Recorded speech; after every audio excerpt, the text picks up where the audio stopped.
Okay, before moving on to the next passage, the next set of verses, I had some more comments about verses 14 through 19. The important point here in these verses is not so much the existence of the moon and the stars, or the creation of them, but rather what they are for. That is, what God intended men on earth to use them for, namely for times and seasons, a kind of clock, if you will. It is therefore legitimate, perhaps, to take Moses to be saying not that the moon and stars were created on day 4, but that they became visible to the earth on day 4. And that is in agreement with science. Apparently, light was not visible to the early earth, um, but later it became so. And also, the moon may have broken off from the Earth's crust. The moon is similar in constitution to the crust of the Earth. So, if that's so, then the Earth had to be in place before the moon could come out of it. What I'm trying to say is that I don't think it tortures the text too badly to say that the sun's pre-existence relative to the earth is consistent with what Moses intended in Genesis chapter 1. Um, that's a debatable point perhaps, but I think that is a plausible reading. Okay, now the next verses are verses 20 through 23.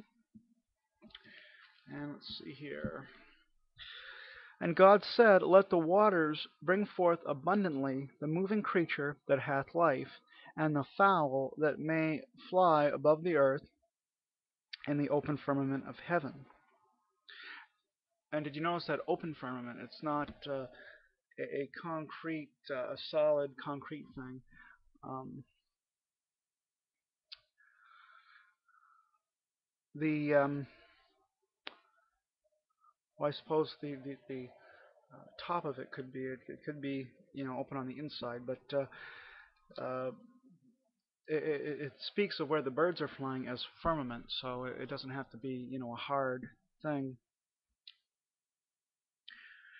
Uh, and God created great whales and every living creature that moveth, which the waters brought forth abundantly after their kind, and every winged fowl after his kind. And God saw that it was good. And God blessed them, saying, Be fruitful and multiply, and fill the waters and the seas, and let fowl multiply in the earth. And the evening and the morning were the fifth day. Land plants evolved around the time of the Cambrian explosion, I understand. And the Cambrian explosion, I'm also told, was also about the time of the advent of the animals described in these verses, seemingly. So I'm going to have to look into this further, but I think that it is possible, scientifically speaking, that plants evolved prior to, say, birds and fish. If there is some slight overlap, though, I don't think that would necessarily be a big deal. And chemical evolution occurred out of the water, as best as we can tell, I suppose. Then, on day 6, land animals, and ultimately man, arise out of the earth. Notice that there is no explicit mention in the following verses of direct and full all-at-once creation. De novo, I think, is the Latin term. It doesn't say it was a de novo creation. It could have been, it could not have, it could have been de novo, it could have been a gradual creation, in stepwise fashion. And there's no denial of evolution in these verses either. So that's verses 24 through 31. So that brings us to the end of chapter 1. And God said, Let the earth bring forth a living creature after his kind, cattle and creeping thing, and beast of the earth after his kind. And it was so.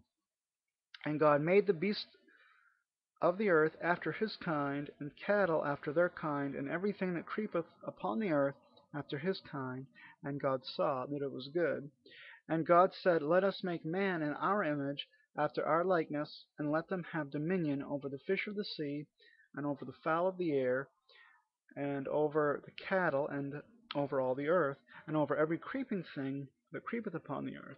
So God created man in his own image, and the image of God created he him, male and female created he them. And God blessed them, and God said unto them, Be fruitful and multiply, and replenish the earth, and subdue it, and have dominion over the fish of the sea, and over the fowl of the air, and over every living thing that moveth upon the earth. And God said, Behold, I have given you every herb bearing seed which is upon the face of all the earth, and every tree in the which is the fruit of a tree yielding seed, to you it shall be for meat.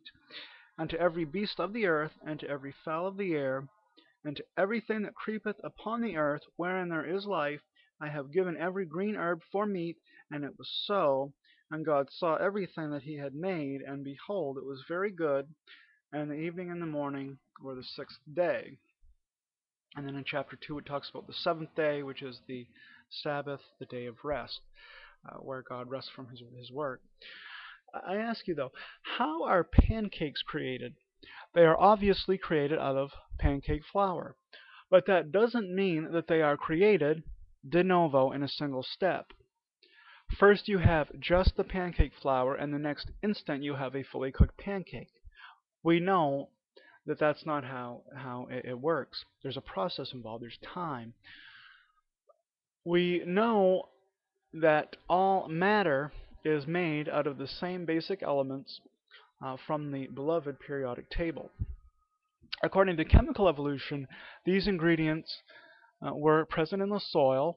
They evolved into the first life, and it's not really understood exactly how that happened, but that's the basic idea that they're trying to explain. And then at that point, once life arose, Neo-Darwinian evolution took over to sculpt the primitive organisms eventually into modern man. Isn't this exactly what we just read in the Bible? While the passage left out many of the details about intermediate steps, the least we can say is that it does not deny the intermediate steps. So yes, evolution is compatible with divine creation. Now, that concludes the chapter 1. There was one point, though, that I glossed over, which I'll have to come back to here in a moment in the next video, and that is the phrase evening and morning, because some people say that the phrase evening and morning makes the word day in the creation week mean a 24-hour period. Um, there was evening, there was morning, the first day, evening, morning, the second day, and so on. So young Earth creationists and others have brought that up. People who don't even believe the Bible have made that observation. So that's something that I need to address, and I'll come back to that in the next video. It's going to be a while before I post it, though, a day or two, I think. Alright, well, thank you all for watching. Comments, criticisms, welcome, certainly. And shalom to you all. Have a wonderful weekend. If you happen to be watching this right after I post it, it's Friday. So have a wonderful weekend, and shalom out.